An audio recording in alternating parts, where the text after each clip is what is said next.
So thank you for the organizers for inviting me here. It's a really beautiful place to come. I've been to Mainz many times, but never ventured out of the city to such nice places. So thanks for that.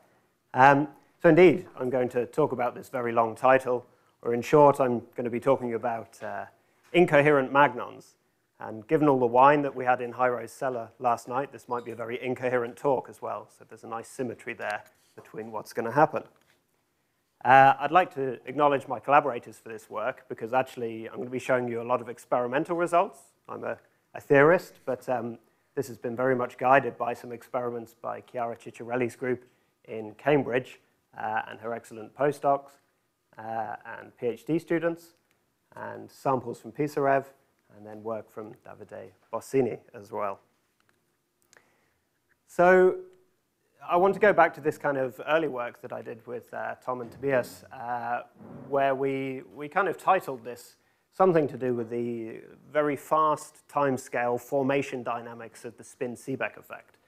And so in this work, we're doing the usual thing that everyone in this room is familiar with, where you shoot a terahertz laser pulse at some magnetic metal bilayer, and you get some spin current coming from the magnet into the metal, and then you get some emission that you can measure. And the important thing here is that this ferromagnet is an insulator here. So we're talking about an insulating magnet and obviously a conducting metal. And this was very much kind of couched in the language of the spin-Seebeck effect. But this is not really what we normally think about with the spin-Seebeck effect. So the spin-Seebeck effect is normally when we put a temperature gradient across something, and then we measure a spin current that is induced by that temperature gradient. But actually here, there isn't really a temperature gradient. So what's happening is all at the interface, and it's too fast for there to be a temperature gradient established across the magnet. And only the metal is being heated. The magnet isn't really being heated. The magnet is very large and isn't really absorbing any of the heat from the laser. So we can't really think of this in the language of the spin-Seebeck effect. But what is interesting is that we can kind of break this down into two contributions. If we think about the normal spin-Seebeck effect, then we have this transport of magnons or a spin current through the magnet, which then enters into a metal, and we can detect with the inverse spin Hall effect. But there is also this interface effect, right? And that's the kind of spin pumping that is happening at the interface. And all the requirement there to kind of see a spin current that there is that you must break the equilibrium. So constantly you have magnons impinging on this interface, and you have electrons impinging on this interface. And in equilibrium, these two balance. And so you see no net currents because everything balances out. But if you break that equilibrium by doing something like heating the metal very quickly, then you can see a spin current because you suddenly have more carriers on one side than the other. And so that's really what we see in these experiments. So we're going to look at the kind of typical setup that we have here. So indeed, we're going to have electrons in this metal. We're going to be looking at what happens to the electrons in the metal. And then we have magnons in this insulator. And then everything I'm going to talk about really is related to the SD coupling at this interface. So it's the fact that the electrons and the magnons can interact with each other via the SD coupling at the interface. OK, so in the past, again with Tom and Tobias, when we were looking at this, we had this idea of kind of these exchange talks that were being discussed this morning. So you have electrons coming in with a certain orientation, and they provide a torque to the spins in the magnet. And then actually you end up having to kind of have a rectification, and you have to bring this effect in twice to then be able to manipulate these spins in such a way that the effect adds up rather than canceling each other.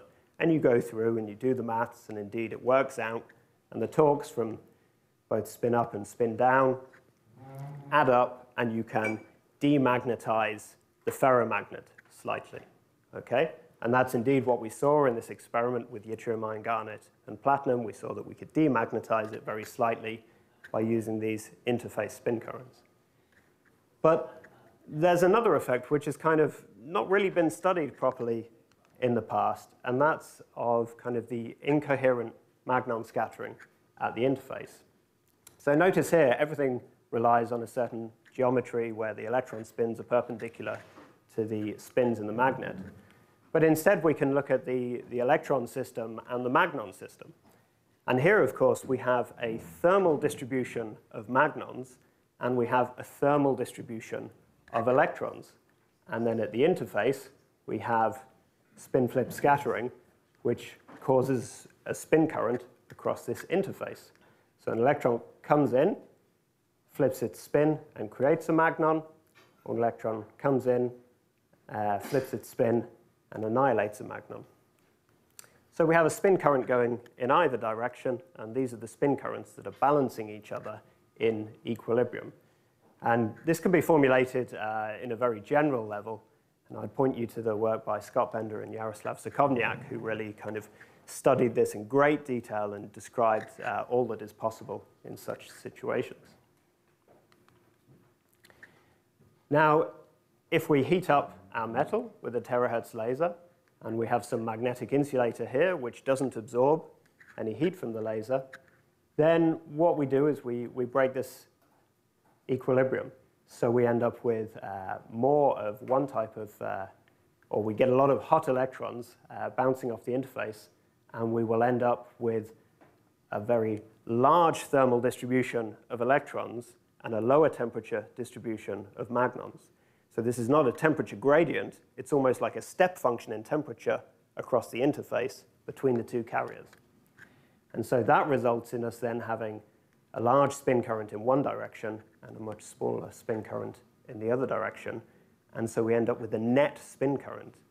And that spin current then comes into the metal and is then emitted as a terahertz pulse that we can detect.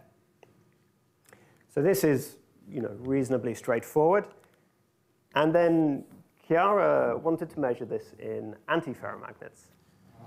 And she proposed to do it with these two antiferromagnets. And what's interesting here is that these two antiferromagnets, so potassium cobalt fluoride, potassium nickel fluoride, are almost the same.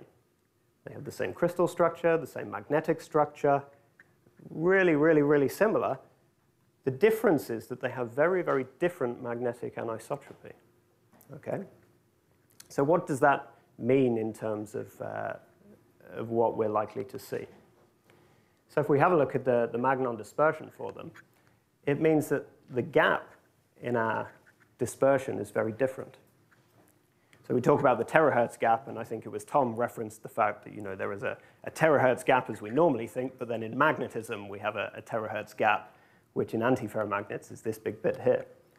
And so in the potassium nickel fluoride, we have a very small gap in the center of the Brillouin zone, and in the potassium cobalt fluoride, we have a very large gap, 1.2 terahertz. Okay? And so essentially, we have a large area here where there are no density of magnon states. And so what we're going to see through this talk then is how having a large gap in your magnon density of states means that there are not states available for these hot electrons to scatter into, and so it prohibits transporting some of the spin current across the interface. So these are some of the measurements from Chiara, and we see indeed that when you shine your terahertz laser on for a very short pulse, you get these typical signals, and if you do it from one side, you get one symmetry, and the other side, you get the other symmetry. So it's consistent with the spin Hall effect. Now, of course, this is an antiferromagnet, and antiferromagnets have two branches of magnons, and they have opposite chiralities, which means they carry opposite spin. And in zero magnetic field, these two branches are degenerate. They lie on top of each other, and so you don't expect to see any net spin signal because the spin up and the spin down cancel each other. And indeed, at zero field, we see nothing. And so you need an applied magnetic field to break this degeneracy so that you can see a net spin current. And indeed, we see that the signal that is measured is linear in the magnetic field. So you notice that these have opposite linear dependencies. That's because one of them is being pumped from the front and one of them is being pumped from the back, which is related to some absorption coefficient for the magnet. So this is the expected behavior. Now, when we study the temperature dependence of this emitted signal, we find that it's remarkably different for the two materials. So on the left, we have the cobalt fluoride, and this is the one with the very large gap in the magnon density of states. And on the right, we have the nickel fluoride, which has a very small gap in the magnon density of states. And the results are completely different.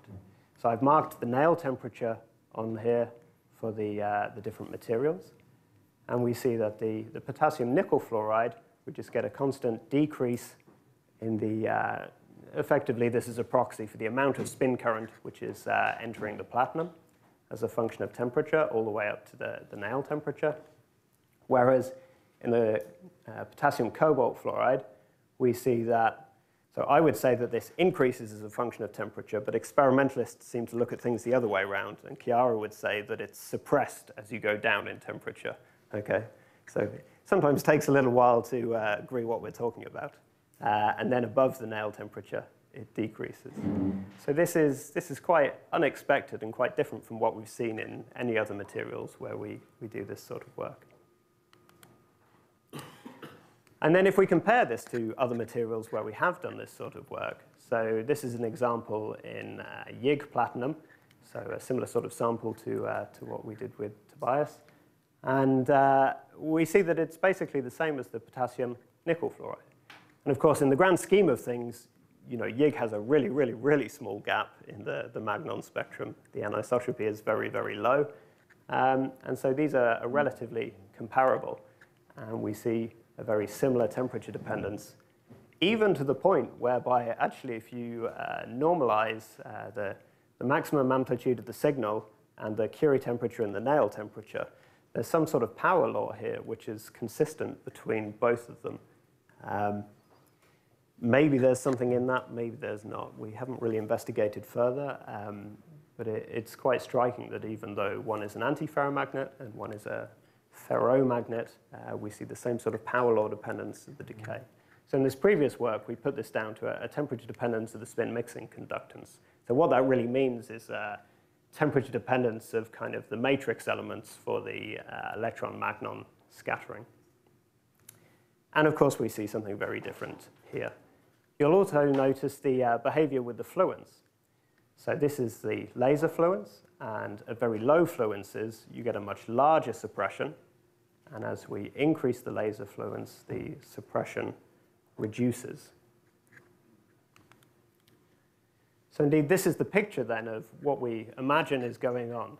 So we have this gap in the magnon density of states where there are no allowed states. So you start to disallow certain scattering events for certain carriers, which means you end up with a suppression in the spin current because you literally cannot scatter electrons into those states. They don't exist. So you've got your full kind of thermal distribution of electrons, and there's a chunk of them which cannot produce a spin current. And if we compare this then to our picture, it sort of makes sense. So if you increase the laser fluence, then what this is doing is it's creating more high energy electrons, which are above this gap in our density of states. So you will be able to have more spin current, and then hotter ambient temperatures. So this is the ambient temperature at which it's done.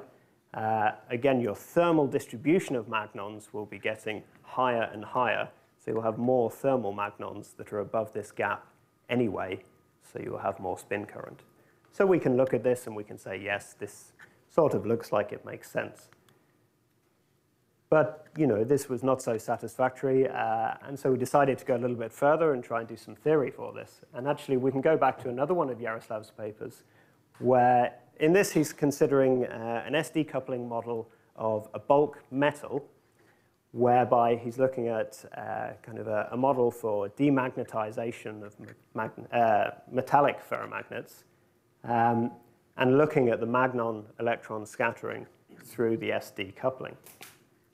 And indeed, they can reproduce all the sorts of curves that we are very used to of demagnetization of ferromagnetic metals. It seems like any model you care to write down, you can reproduce these characteristic curves. So that's not too surprising.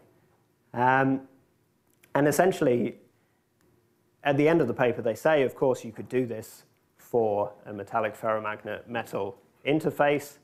And actually, you can take it a step further, and you could do it for an insulating magnet and a metal, where things become a little bit simplified because you have less electrons in the problem.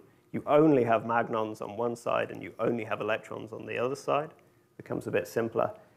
But in our case, we need to derive it for an antiferromagnetic insulator. So we're going to have two flavors of magnons, which represent these two different modes in our spectrum. So what does our model look like? It's quite simple, really. So we write down a Heisenberg model for our antiferromagnet. This should hopefully be quite familiar for everyone. We have a tight binding model for the metal. And then we have just the very normal SD coupling at the interface. We have to assume that the electrons follow a thermal Fermi-Dirac distribution. So we're not too worried about what happens in the first few femtoseconds after the laser excitation. We're not saying we have some incredibly non-equilibrium electron distribution. You know, this is the regime that other people can investigate, but we're going to keep things very simple here and just say that Fermi-Dirac distribution has increased in temperature very sharply and go from there. The magnon distribution, however, is allowed to be completely arbitrary and non-equilibrium. So we enforce that it must relax to the Bose-Einstein distribution, but in principle, it can take any non-equilibrium distribution. So in Yaroslav's previous work, they suggest that it's very important that it can be non-equilibrium, and this has important effects. Actually, I'm not so convinced, and indeed in this work, we end up finding that it stays pretty close to equilibrium. And then we apply Fermi's golden rule for the SD scattering, and we see what we get. So we do a little bit of maths, and this is actually a very simple but large equation. It's much simpler than anything that Marco does, for example. You know, we just have two different K vectors here, one for the magnons, one for the electrons, and then it's just a lot of bookkeeping. So the point is it's not such a complicated model, and we're not treating the transport. This is all just looking at how different distribution functions are interacting through the SD exchange. And then once you crunch the numbers and take care of all the bookkeeping, you end up with quite a small set of equations to solve together. So we have our magnon dispersion, which we expect to see because, you know, this is where we're going to see the gap. And so, for example, the applied field comes in here, which is breaking the degeneracy. And then we have a term for the gap, which gives you the gap in the density of states. Then we have the spin current across the interface, which has one contribution for one flavor of magnons and one for the other flavor of magnons. Interestingly, because this is an antiferromagnet, it has an umklapp term as well, but the umklapp term doesn't seem to do anything particularly exciting here. Then we need to have some electron temperature dynamics, so we simply say that the electron temperature goes up with some profile and comes down with some profile on some time scale. We have the dynamics of the spin accumulation, which is forming at the interface. And then we have this magnon population dynamics. So this is the point at which your magnon distribution becomes some arbitrary non-equilibrium distribution rather than strictly being just a different temperature Bose-Einstein distribution. And then we can solve these equations simultaneously together. And surprise, surprise, we see more or less what you see in any model of things that happen when you shoot lasers at them. You get something that goes up very quickly and then decays with some exponential. So indeed, we have the electron temperature, we have the spin accumulation here, and we have the net spin current. So of course, I should emphasize here that the net spin current is the difference between the two spin currents, one for one flavor of magnons and 1 for the other. So if we go to 0 field, indeed, we can calculate these separately, and they will be large, but they will exactly cancel, and you'll have nothing there.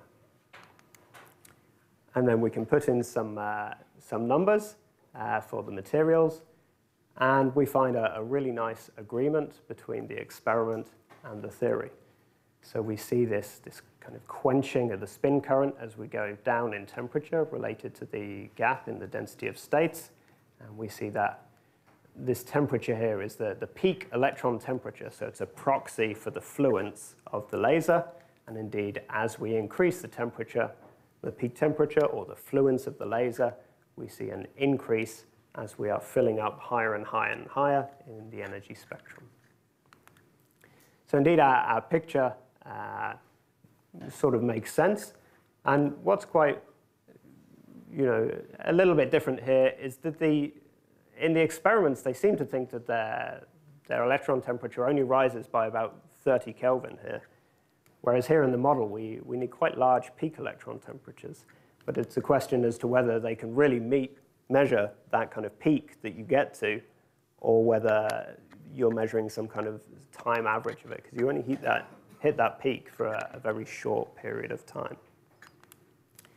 There's still some open questions, right? Because at the start, I showed one model that we used in the past with Tobias, where you need one particular set of conditions for the electron spin polarization and the spins, and now I'm showing an orthogonal model.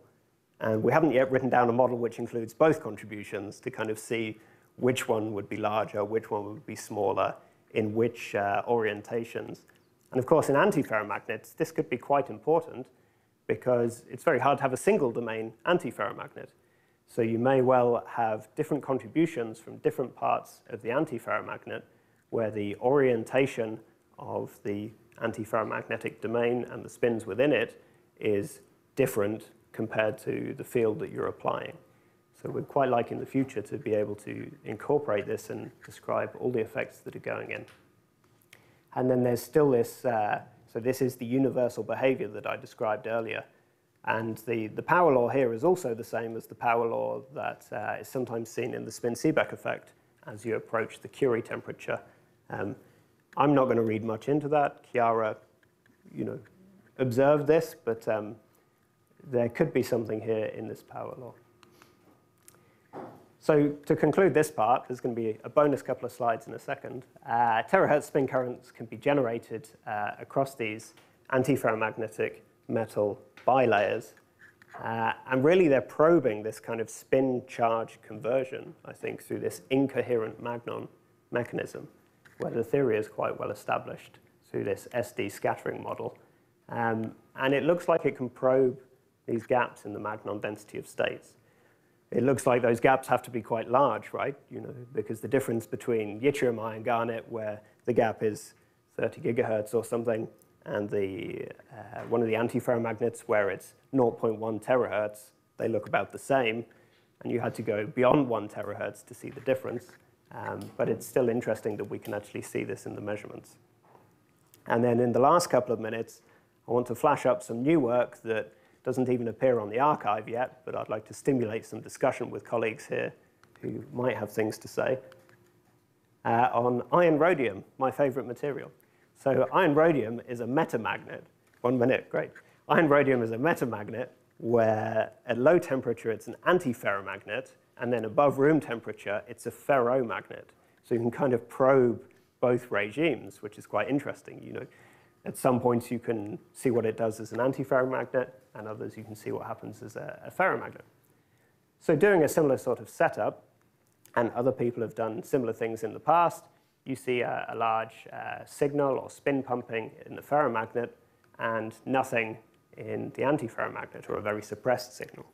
But you notice that people don't actually go down much in temperature. So Chiara keeps going down in temperature, and we see that the signal picks up massively. And once you normalize through by the conductivity, it's actually even larger than in the ferromagnetic phase, which is kind of strange. So we're developing a model at the moment whereby this rhodium moment is it's induced by the surrounding ion, and it's zero in the antiferromagnetic phase. But there's various pieces of work which suggest that actually you have a lot of spin density there, but it's distributed around such that you have zero net dipole moment. But if your laser can, maybe through the oyster process or something like this, redistribute electrons in the density of states from the ion into the rhodium and induce a moment in the rhodium, then our calculations suggest that you can then kick off spin pumping in the ion even without inducing the phase transition. So this sudden appearance of a rhodium moment within the system can then start dynamics in the ion without getting to the phase transition, which would then give you almost a new contribution to the spin pumping that we wouldn't see in any other situation. So please discuss with me, because I'd love to hear people's input on that through the conference. And with that, I'll thank you.